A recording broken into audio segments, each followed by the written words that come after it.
صبر اور برداشت کی جو بات ہوئی تھی تو مجھے ایسا فیل ہو کہ برداشت کی جو کیفیت ہے وہ کچھ اچھی نہیں ہے. اچھا، یہ بہت اچھا سوال. ہاں نہیں، ایسا نہیں ہے. برداشت بھی اچھی، برداشت بھی مثبت رویہ ہے، اور صبر سب سے بڑھیا، سب سے اعلیٰ، سب سے افضل رویہ جو ہے وہ صبر ہے. اور اس سے بھی بڑا، جو اس سے بھی اوپر ہے، وہ ہے صبر جمیل. تو صبر جمیل ٹاپ پر ہے.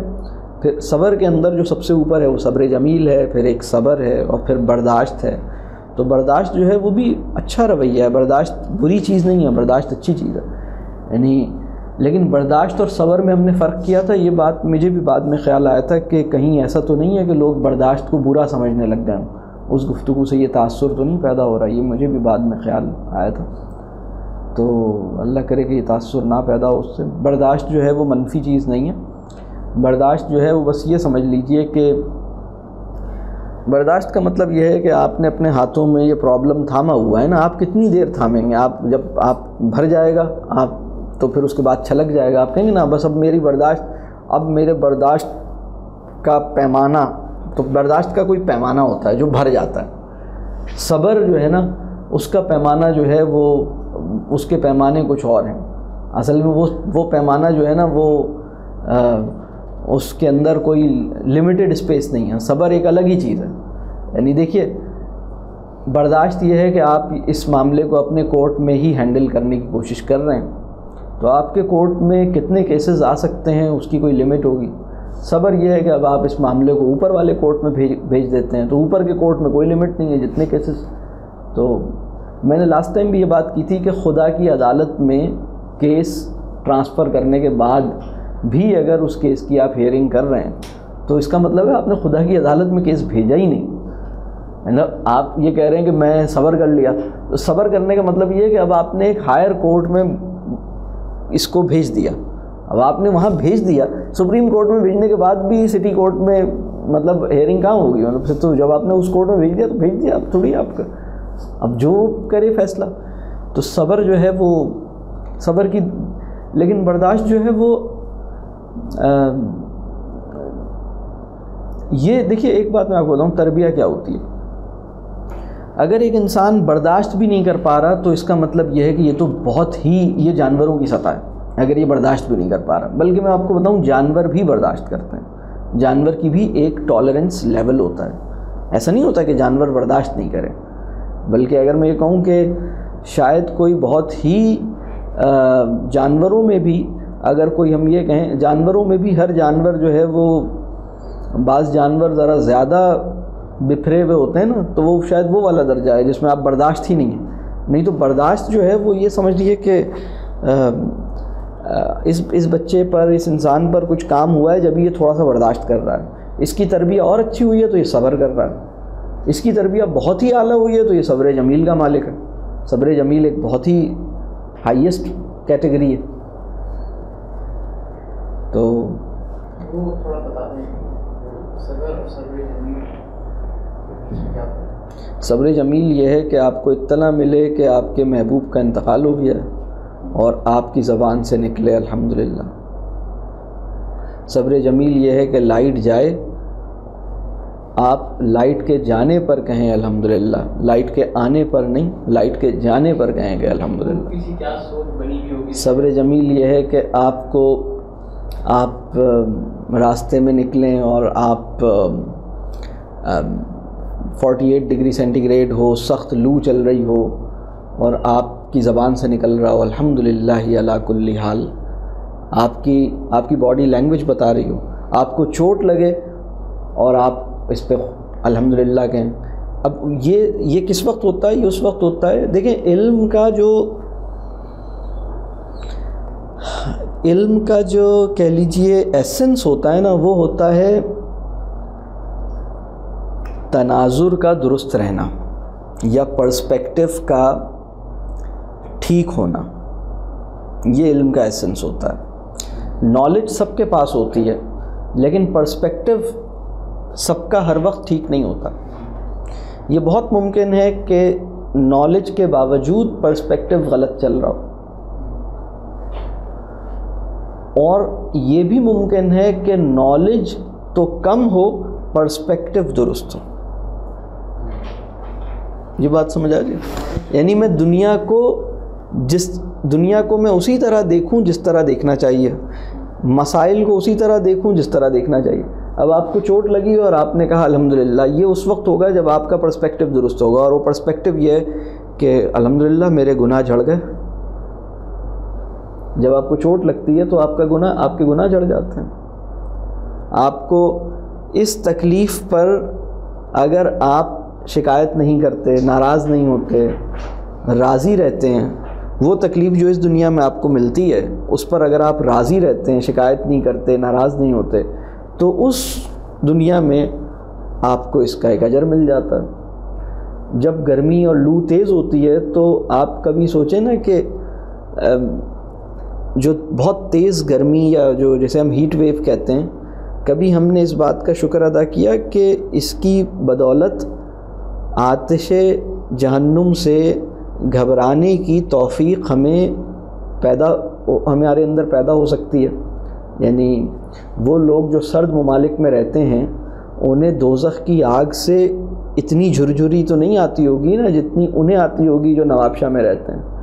یعنی تو یہ اللہ کا ایک انعام نہیں ہے کہ اس نے آپ کو ایک تھوڑا سا یعنی آپ کو گرمی کا ایک فلیور دیا اس سطح پر جو آپ کے لیے قابل برداشت ہے، جو ہیومن باڈی بیئر کر سکتی ہے، اس کے اندر آپ کو ایک ہیٹ کا، ایک گرمی کا، ایک تو ہم ایک آتھر ہیں گائے ایٹن، انہوں نے ایک اپنی کتاب میں، مسلمان ہیں یہ اور بہت بڑے آدمی ہیں، انہوں نے اپنی ایک کتاب میں اپنے ایک واقعے کا ذکر کیا۔ یہ انڈیا گئے اور وہاں پر انہوں نے، شاید میں نے یہ واقعہ سنایا، پتہ نہیں کبھی نہیں سنایا، انہوں نے کہا کہ اور ان کی طبیعت خراب ہوئی، ان کے بزرگ نے جو ہے، اب وہ اپنا تعلق بتا رہے ہیں کہ کسی سے یہ ملنے گئے تھے اور وہاں ان کے شیخ تھے، اور یہ پرانی بات ہے، کوئی 60s یا 50s کا کوئی واقعہ ہے، اور انہوں نے جس دن انہیں واپس جانا تھا، اپنے سفر کرنا تھا، اپنے ملک آنا تھا، تو ان کی طبیعت اس سے 1-2 دن پہلے خراب ہو گئی، اور اتنی خراب ہو گئی اور اتنی بخار اور بیماری، طبیعت ایسی ہو گئی کہ سفر کینسل کرنا پڑا، اور پھر ادھر ہی پھر انہیں رکنا پڑا۔ تو انہوں نے جو دوسری شہر میں ان کے شیخ تھے ان کو خط لکھا کہ بھائی میں یہ سچویشن ہوئی ہے اور اب میری طبیعت اتنی خراب ہے اور میں ابھی ادھر ہی ہوں اور ابھی میں گیا نہیں ہوں۔ وہ دوسرے شہر میں تھے، یہ جس شہر سے انہیں جانا تھا یہ دوسرے شہر میں تھے۔ تو ان کے جو شیخ تھے ان کا جواب میں خط آیا، اور انہوں نے خط میں پہلا جملہ یہ لکھا، انہیں مبارکباد دی کہ مجھے پتہ لگا کہ آپ اتنی زیادہ آپ کو طبیعت خراب ہوئی، تو آپ پہلے تو مبارکباد قبول کیجئے۔ اس کے بعد پھر تو انہوں نے کہا کہ میں ایک الگ ہی کیفیت میں چل رہا تھا، اور جب میں نے وہ خط پڑھا اور پہلا جملہ تھا کہ مبارکباد قبول کیجئے، میں ادھر ہی رک گیا اور میں سوچنے لگا، اور پھر اس جملے نے مجھے یہ جملہ صحیح پرسپیکٹیو میں لے آیا، اور اس کے نتیجے میں میری جو ہے نا اور پھر انہیں وہ بہت ساری چیزیں، چونکہ وہ خود بھی لرنڈ آدمی تھے، قابل آدمی تھے، تو انہیں بہت ساری چیزیں یاد آئیں کہ جب ایک مومن جو ہے وہ بیمار ہوتا ہے اور وہ بہت سخت بیمار ہوتا ہے، یا یعنی بہت سخت بخار کی حالت میں ہوتا ہے، اور وہ اس کے اوپر اللہ کا شکر ادا کرتا ہے اور وہ اس پہ اللہ سے راضی رہتا ہے اور حرف شکایت اپنی زبان پر نہیں لاتا، تو اس کے گناہ بالکل جھڑ جاتے ہیں۔ یہ کسی حدیث کا مفہوم ہے۔ تو انہیں وہ پوری یاد آئی اور انہوں نے کہا کہ اب مجھے جو ہے نا، اب مجھے آرام آ گیا، اس کے بعد مجھے تکلیف نہیں لگی مجھے اب، حالانکہ میری بیماری تو تھی لیکن اب مجھے اس بیماری میں اور اس تکلیف میں مجھے اس تکلیف میں راحت تھی۔ تو جب تکلیف میں راحت اصل میں ایک پرسپیکٹیو ہوتا ہے جس کے نتیجے میں آپ کو ملتی ہے، تو وہ جب پرسپیکٹیو آپ کو صحیح پرسپیکٹیو میں پہنچ جاتے ہیں، یعنی ہم اپنے کانٹیکسٹ میں کہتے ہیں ایمانی تناظر، جب ہم اپنے ایمانی تناظر یا اپنے پرسپیکٹیو آف فیتھ میں جا کر چیزوں کو دیکھتے ہیں، انالائز کرتے ہیں، تو پرابلم نہیں لگتا۔ جیسے آپ کو ایک چوٹ لگی تو آپ کا جو ہے وہ آپ کو بیمار ہوتے ہیں تو آپ کے گناہ جھڑتے ہیں، آپ کا بالکل ایک الگ پرسپیکٹیو ہوتا ہے، آپ کہتے ہیں ٹھیک ہے میرے اوپر جو ایک مشکل آئی ہے تو یہ مشکل میرے لیے کسی آسانی، یعنی مسلمان جو ہے وہ کبھی کسی صورت میں بھی نقصان میں نہیں رہتا۔ دیکھیے اگر آپ نے لوگوں کے ساتھ کوئی معاملہ کیا ہے اور لوگوں نے کوئی بزنس آپ کر رہے ہیں اور لوگوں نے آپ کا شیئر یا آپ کا حق آپ کو دے دیا تو آپ کو اس دنیا میں فائدہ ہو گیا. لیکن اگر آپ کا حق آپ کو نہیں دیا تو آپ کو اس دنیا میں فائدہ ہو گیا. تو آپ کا نقصان تو ہو ہی نہیں سکتا نا. مسلمان کا نقصان تو ممکن ہی نہیں ہے. یا ادھر فائدہ ہو جائے گا یا ادھر فائدہ ہو جائے گا. تو صبر جمیل جو ہے نا وہ اس پرسپیکٹو کے اندر اپنے ایمانی تناظر سے مستقل چمٹے رہنے کے نتیجے میں حاصل ہوتا ہے. آپ کو یعنی مثال کے طور پر آپ کہتے ہیں کہ بھئی جس چیز پہ میرا رب راضی ہے اس پہ میں بھلا کیسے ناراض ہو سکتا ہوں. تو جب آپ کی یہ کیفیت ہے تو آپ راضی ہو جائیں گے. آپ کہیں گے مطلب آپ کو پتہ لگا کہ جیسے میں یعنی آپ کے محبوب کا انتقال ہوا اور آپ نے کہا کہ الحمدللہ, تو الحمدللہ اسی وقت کریں گے جب آپ کی یہ کیفیت ہوگی. نہیں تو آپ غم سے نڈھال ہو جائیں گے. آپ دوسری کیفیت کیا ہے؟ دوسری کیفیت یہ ہے کہ آپ اللہ سے ایکسٹریم دوسرا آپ اللہ سے لڑیں گے, آپ ناراض ہوں گے, آپ کہیں گے یا اللہ میں نے تیرا کیا بگاڑا تھا, میں ہی ملا تھا تجھے, میں نے کیا کیا تھا کہ میں تو تیری نمازیں بھی پڑھتا ہوں, میں تو تیری عبادت بھی کرتا ہوں, میں تو یہ بھی کرتا ہوں, میں تو وہ بھی کرتا ہوں, میں نے تو اتنی آیت کریمہ کے بھی ختم کر لیے, میں نے تو یہ بھی کر لیے, میں نے تو اتنے قرآن پڑھے, پھر بھی میرے ساتھ یہ ہوا, تو میرے ساتھ کیوں ہوا؟ تو یہ شکایت والی کیفیت ہے. دوسری کیفیت جو ایکسٹریم پر ہے وہ یہ ہے کہ بس یعنی کیا میرا اس سے بھی زیادہ بھلا مطلب یعنی جو میرے رب نے میرے لیے چاہا ہے کیا اس سے بھی زیادہ بھلا میرا کسی اور چیز میں ممکن ہے؟ آپ اس کیفیت میں چلے جاتے ہیں. اب آپ یہ پرسپیکٹو کے درست ہونے سے ہوتا ہے.